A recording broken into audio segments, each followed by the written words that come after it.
My name is Ava Williams, and if you had met me a year ago, you would have thought I was just another ordinary girl from the outskirts of Manchester.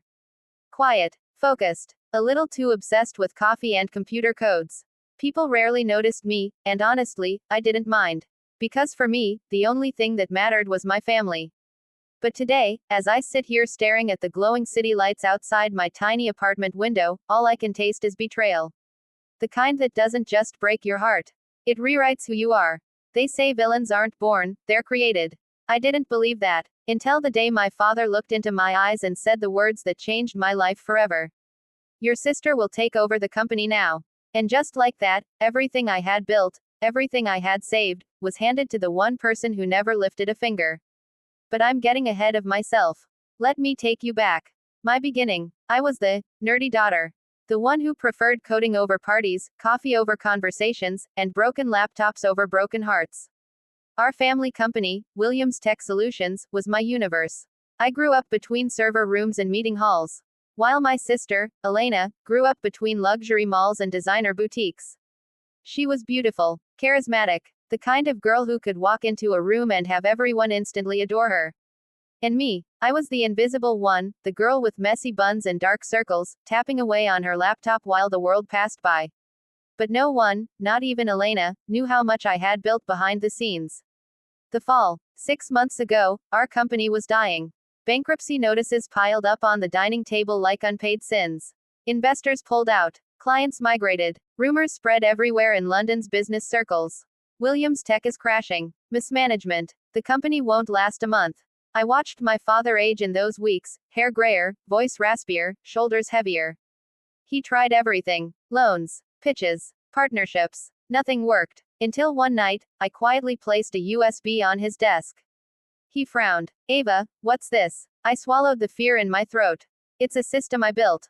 A predictive analytics software. It can stabilize the company, optimize resources, reduce losses, identify profit routes, and automate client management. If we deploy it now, we can save everything. He stared at me in disbelief, as if the daughter he overlooked was suddenly speaking an alien language. But he agreed. And within 3 months, Williams Tech rose from the dead. Clients returned. Investors smiled again. News outlets called it a miracle recovery. Dad was praised. Stakeholders celebrated. Elena uploaded pictures on Instagram with captions like, "Proud of my family. Hard work pays off." Hard work. Funny. Because not a single person outside that office knew I was the one behind the recovery. The night everything changed. 2 weeks after the company stabilized, Dad called a meeting. Gold-trimmed conference room. All executives present. Elena sitting at the head like she owned the place. And me, standing at the side, clutching my laptop like a security blanket. Dad cleared his throat. "I have an announcement." The room silenced. My heart pounded. A huge thanks to the dedication of our team and my daughters, Williams Tech has survived the biggest crisis in its history. People clapped. My eyes burned with pride. Then Dad continued, voice firm. "And now, as we move into a new era, I am passing over operational control to my elder daughter, Elena Williams." My world shattered. Completely. Silently. I blinked. Once. Twice. Elena gasped dramatically and hugged Dad as if she deserved the empire she barely understood. Someone whispered behind me, "Of course Elena gets it. She's always been the face of the family." And someone else joked, "The younger one. What's her name again? Ava. She's better off in the IT department." Their voices stabbed like knives. Dad didn't look at me. Not even once. I felt the heat rising behind my eyes and walked out of the conference room before anyone saw the tears. But Elena followed me, in her expensive heels, with her perfect lipstick, and her voice dripping with fake sympathy. "Ah, don't feel bad, sis," she said. "Dad just knows I'm better with people. You know, leadership stuff. You're talented, just not leadership material." I stared at her smile, at the arrogance glowing in her eyes. That was the moment something inside me snapped. A quiet, dangerous snap. She had taken my credit, my work, my legacy, but now she had taken my identity. The birth of a new Ava. That night, I packed my bags, walked out of the Williams mansion, and moved into the small apartment I live in now. And as I sat alone with my laptop, one truth burned inside me. I saved them, and they erased me. But betrayal doesn't break me anymore. It builds me. Because if they think I'm the girl who silently fixes things, they're wrong. Horribly wrong. I'm done saving them. Now, I will make them regret ever choosing her over me. This is not the story of how I lost everything. This is the story of how I take it back. Piece by piece, brick by brick, person by person. And when I'm done, the world will remember my name. Ava Williams. The girl they ignored. The girl they used. The girl who now holds revenge in her hands like fire. I didn't sleep that night. Not a single minute. I just sat on the cold floor of my new apartment, the city lights flickering through the thin curtains, my laptop glowing in front of me like a doorway to something darker, something powerful. They took everything from me. But what they forgot was this. I built the system that saved the company. I know every weakness the company has.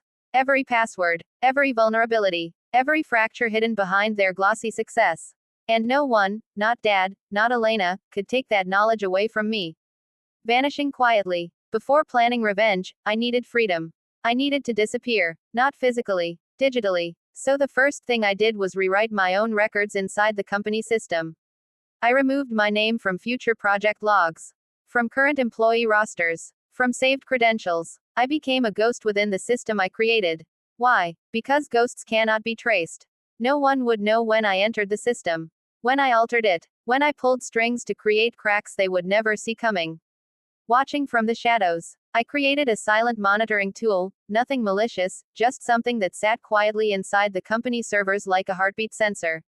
It allowed me to see executive meeting schedules, project timelines, Alina's activities, internal emails, client negotiations, and most importantly, decision-making patterns. Within a week, I knew the company better from my apartment than they did from their boardroom. I watched Elena as she posed for photo shoots, bragged on social media about her hard work, dressed in designer outfits as if she had earned them. She talked about a bold new vision. She flirted with investors. She made decisions based on trends, not logic. And she was slowly, very slowly, pulling the company back toward the edge of the cliff I had dragged it away from. She just didn't know it yet. But I did, and that was all I needed. Then came the opportunity. One Friday evening, while scrolling through the monitoring tool, I saw something that made my heart freeze. Project Helix. It was a new international deal with a major British tech conglomerate, Kingsley Innovations. A 5-year partnership worth more than anything the company had ever signed. It could either stabilize the company forever, or destroy it in one blow. And Elena was heading the negotiations. I smirked. Of course she was. She loved attention more than the deal itself. But that wasn't what caught my interest. What caught my attention was the email she sent to Dad. Greater than, don't worry.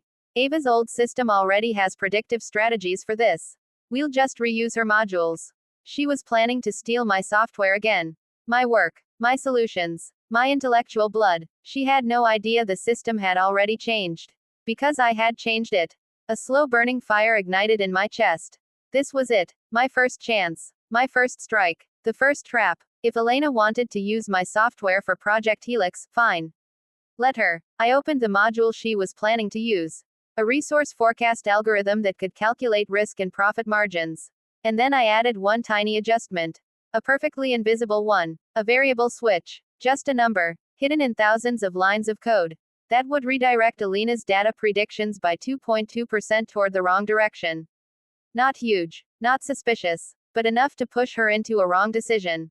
Enough to cause a strategic miscalculation that would embarrass her professionally.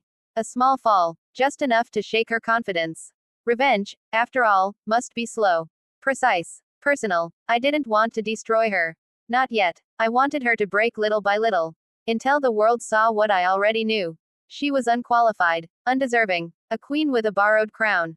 The meeting. The next morning, Kingsley Innovations invited Williams Tech for the final strategy presentation. Elena arrived in a navy blue blazer, hair glossy, smile perfect. Dad walked beside her, pride shining in his eyes, the pride he never had for me. Executives whispered, "She's brilliant. She saved the company. She's the future." I watched all this through the live feed my monitoring tool pulled from the boardroom cameras. My heartbeat was steady, cold, focused. Elena began the presentation confidently. As you can see, our resource forecast shows a 43% growth margin in phase 1. Her voice dripped with fake authority. She clicked to the next slide. And then it happened. A senior analyst from Kingsley frowned. "Ms. Williams, your model seems off by 2.2%. That's a significant forecasting error." Elena blinked. Once. Twice. She stuttered. No, that can't be right. Another Kingsley executive leaned forward. This degree of inaccuracy suggests your internal analytics tool isn't optimized. That's concerning for a long-term partnership.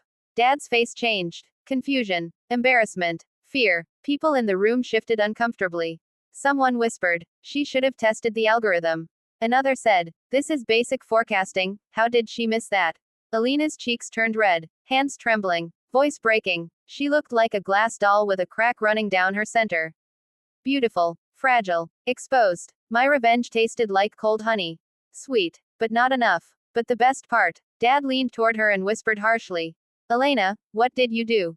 This is amateur work." Her lips shook. And for the first time in years, she looked small. Insecure. Human. She wasn't untouchable after all. After the meeting crashed and burned, Elena rushed home crying. Dad drove silently, disappointment clouding the car like fog. But I wasn't done. That evening, I sent Dad an anonymous email from a clean, untraceable channel. Greater than, your daughter didn't make a mistake. She just isn't capable. And this is only the beginning. I didn't sign it. I didn't have to. The truth was louder than a name. And this was only phase one. Revenge was just waking up. Innovations, I expected pride. Satisfaction. Maybe even relief. But what I felt was nothing. Because hurting Elena didn't fix what was broken inside me. Not yet. Not even close. This wasn't just about revenge. It was about reclaiming what was mine. My voice. My legacy. My place in the world my own family pushed me out of. And for that, I needed more than a small setback for Elena. I needed her to crumble. Slowly. Publicly. Irreversibly. The aftermath. For 2 days, I stayed quiet, observing everything through the monitoring tool like a ghost haunting the boardroom. Dad called 3 emergency meetings. Executives whispered behind closed doors. Some blamed Elena. Some blamed the software. Some blamed technical glitches. But the harsh truth was clear to everyone. Elena Williams had failed. Even the tabloids didn't stay silent. Greater than, Williams Tech's leadership under scrutiny after forecasting blunder. Elena Williams loses confidence of investors. Elena didn't leave her room. She didn't post on social media. She didn't smile for cameras. Her perfect world had its first crack. A crack I had carved with surgical precision. But that wasn't the part that shook me. The part that shook me was what Dad said in the boardroom on the 3rd day. I watched through the camera feed, biting my lips so hard I tasted blood. Dad sighed heavily. Maybe we rushed things. Maybe Elena wasn't ready. There. Finally. A sliver of doubt. A seed I planted. A seed that was now sprouting. But then something happened that made my blood freeze. Mom entered the room. She rarely came to the office. She hated business meetings. But she walked in that day with a softness in her eyes I hadn't seen in months. "Richard," she said to Dad softly, "maybe you chose wrong." Dad looked confused. "What do you mean?" She inhaled. "Ava built that system. You know it. I know it." He stiffened. She continued, voice trembling slightly. "You never gave her credit. You never even acknowledged her work. Maybe, if she were here, this mistake wouldn't have happened." Dad clenched his jaw but didn't respond. He knew. He just didn't want to admit it. Mom then said the words that cracked something open inside me. "You broke her, Richard. And you know you did." I couldn't breathe. I paused the live feed. Something inside my chest squeezed painfully. Mom defended me. Mom saw what happened. All this time, I thought she didn't notice. Didn't care. Didn't bother stepping in when Dad crushed me under Alina's fake glory. But she knew. She really knew. I felt tears sting my eyes and I wiped them aggressively. This wasn't the time for weakness. I had a war to win. A crown to reclaim. And even if Mom had finally opened her eyes, it didn't erase what Dad and Elena had done. They didn't break me that day in the conference room. They created me. The new me. The colder me. The version of me who wasn't scared of tearing down an empire if that empire didn't treat her like blood. Phase 3. The social mask. If I wanted to hit Elena harder, I needed to strike where it hurt. Her reputation. Elena survived on attention. The world's validation was her oxygen. So I decided to suffocate her. Slowly, I created fake investor profiles. High level, convincing, each with its own digital footprint, social presence, and history. Then I leaked subtle concerns to them. Messages like, greater than, Williams Tech seems unstable with Elena in charge. Greater than, have you noticed the lack of innovation lately? Greater than, their forecasting tool is unreliable. Investors talk. Always. especially in Britain's tech circles where gossip travels faster than data packets. Within a week, I saw the results. Shares dropped slightly. Investor confidence dipped. Rumors started circulating. And for the first time, Dad looked truly scared. So did Elena. She attended meeting after meeting, desperately trying to prove her competence, failing every single time. She stumbled. She panicked. She snapped at employees. She wasn't used to pressure. Because pressure was always my domain. She lived in the sunshine. I lived in the fire. And fire builds resilience. Then came the breaking point. One night, close to midnight, Dad called an emergency meeting with the core team. Elena arrived late, eyes red, hair messy, the glow gone from her face. Dad spoke sharply. Elena, what is going on? Why are investors losing confidence? She stammered. I don't know. I'm trying. I just need more time. Dad slammed a file on the table. This company doesn't have more time. You're failing, Elena. Her voice cracked. Dad, please. Enough. He stood. You promised you could handle this. I trusted you. Do you understand what you're putting at risk? Her lips trembled. Tears gathered in her eyes. And then she whispered. Ava would have done better, wouldn't she? The room fell silent. Dad clenched his jaw but didn't answer.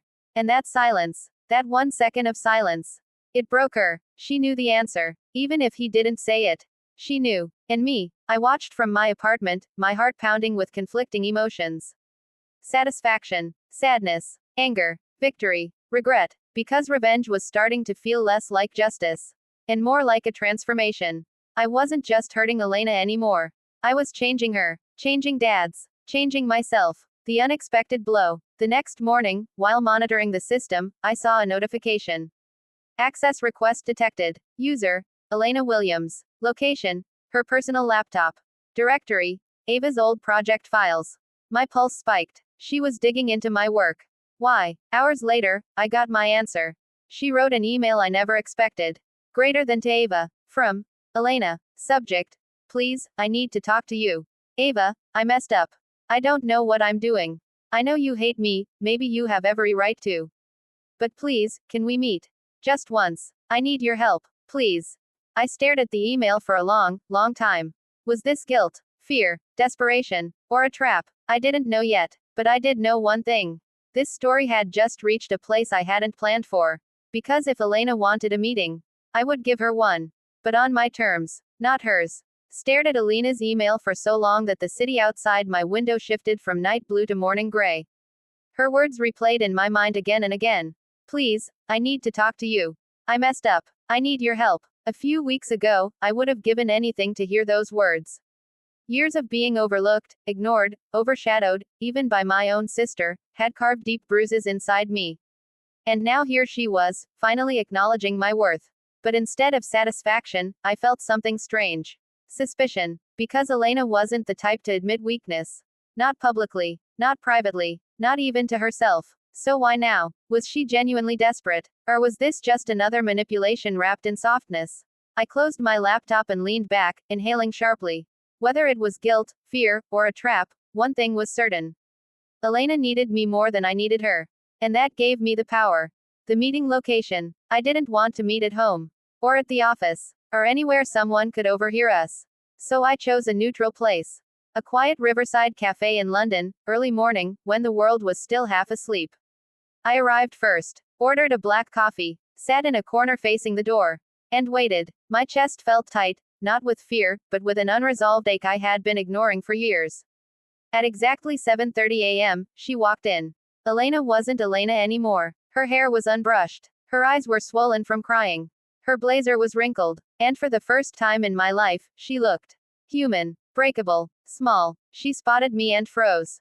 For a moment, neither of us moved. Then she walked toward me slowly, like her legs weighed 1,000 pounds. Hi, she whispered. Her voice cracked. I nodded curtly. Sit. She sat down, hands shaking as she placed her purse on the table. I didn't think you would come, she murmured. I almost didn't, I replied flatly. She swallowed hard. The silence sat between us like a wall neither of us knew how to climb. Finally, she took a shaky breath. Ava, I'm sorry. The apology I never expected. I didn't react. I didn't blink. I didn't comfort her. I wanted to hear it raw. Unfiltered. Unstitched. She clasped her hands tightly. I know you hate me. And maybe you should. I didn't give you credit for anything. I let Dad believe I was responsible for things you did. I let the world think I was the smart one. Her voice trembled. And now I'm drowning. Her eyes filled with tears. Ava, I don't know what I'm doing. Everything is falling apart. Investors don't trust me. Dad yells at me every day. People think I'm stupid. Are you? The words slipped out colder than I intended. She flinched. I don't know, she whispered. I'm good at talking to people. At making things look pretty. At smiling. But business, strategy, data, I'm not you. I never will be. For a moment, she looked at me with such raw honesty that it disarmed me. I wasn't trying to steal your credit, she continued softly. I was just trying to live up to what Dad wanted. He always made me feel like I had to be perfect. I blinked. That sentence hit harder than expected. Because suddenly, I remembered something. Dad didn't just pressure me. He pressured all of us. But I couldn't let my guard down. Why should I help you? I asked. She bit her lip. Because, I don't want to lose everything. I don't want Dad to hate me. And, I don't want to lose you, Ava. Not again. Her voice cracked on the last sentence. You never lost me, I said quietly. You just never saw me. Her tears spilled over. Ava, please, tell me what to do. I'll listen this time. I promise. Just, help me fix this. I leaned back, crossing my arms.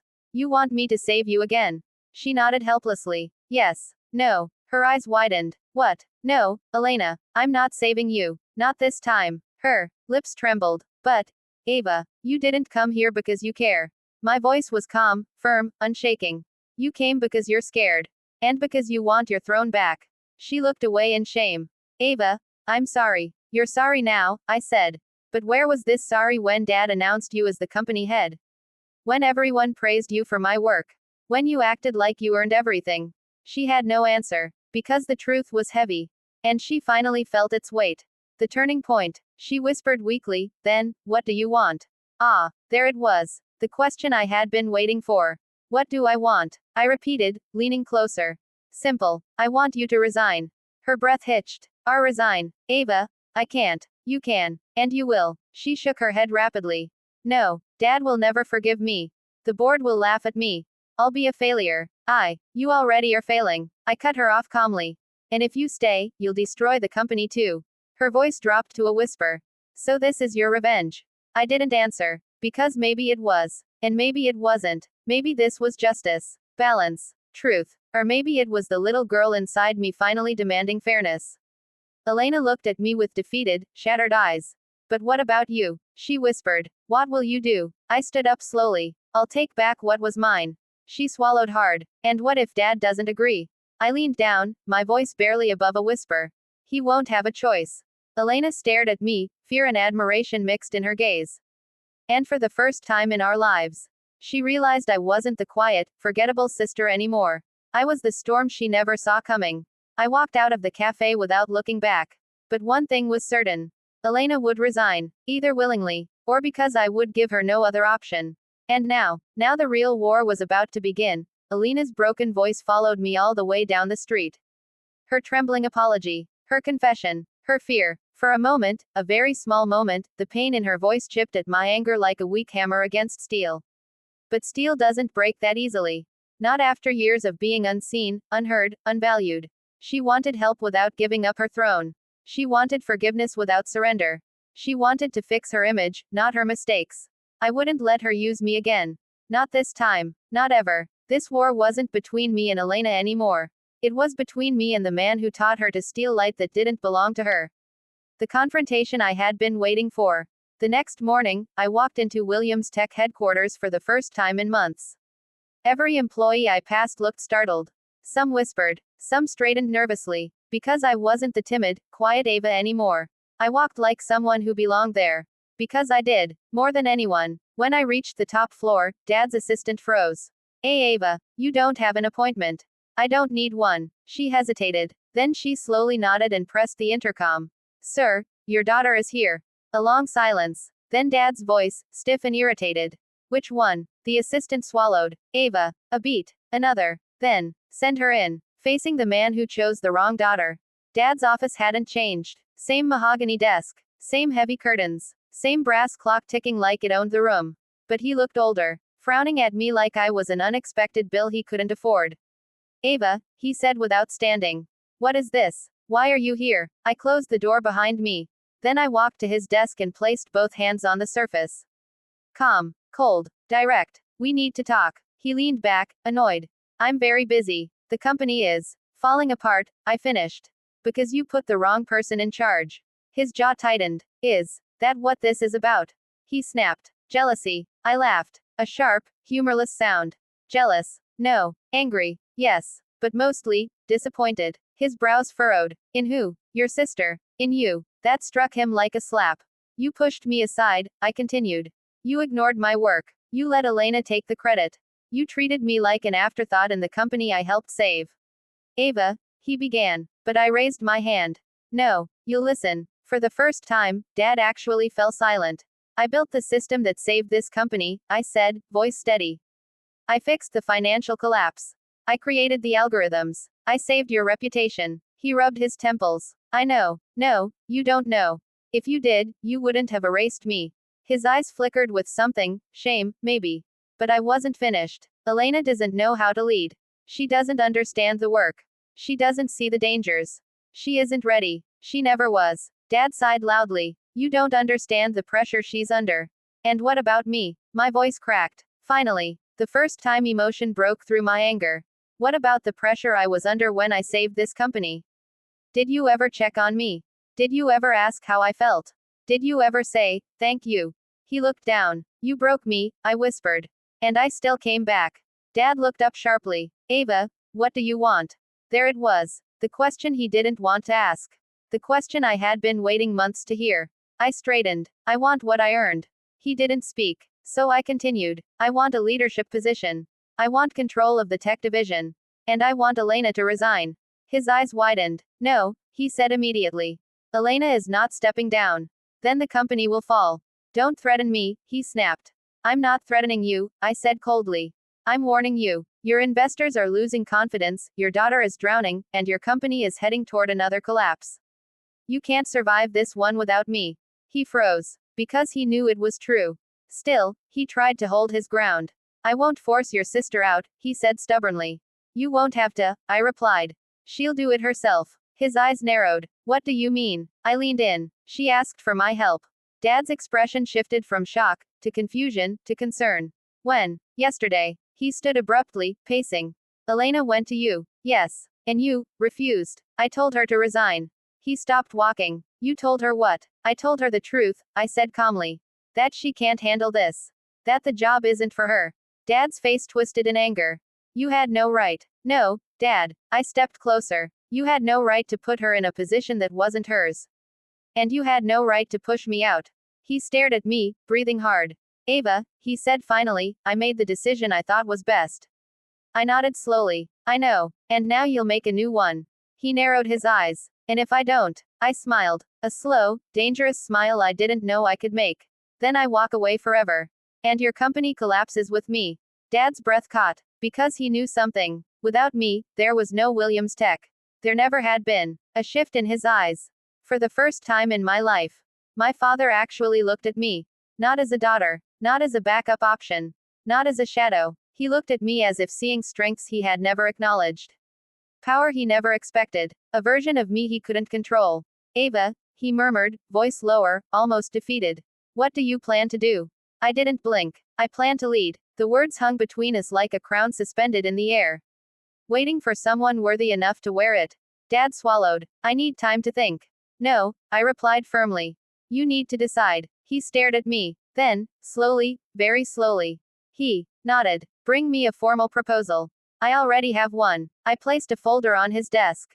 Read it. You'll find it's the only path that keeps this company alive. Dad opened the folder. His hands shook. Not with anger. With realization. And maybe fear. Because he finally understood. The daughter he underestimated was the only one capable of saving him. Again, I turned to leave. Before I walked out, I said quietly. Dad, this time, don't choose wrong.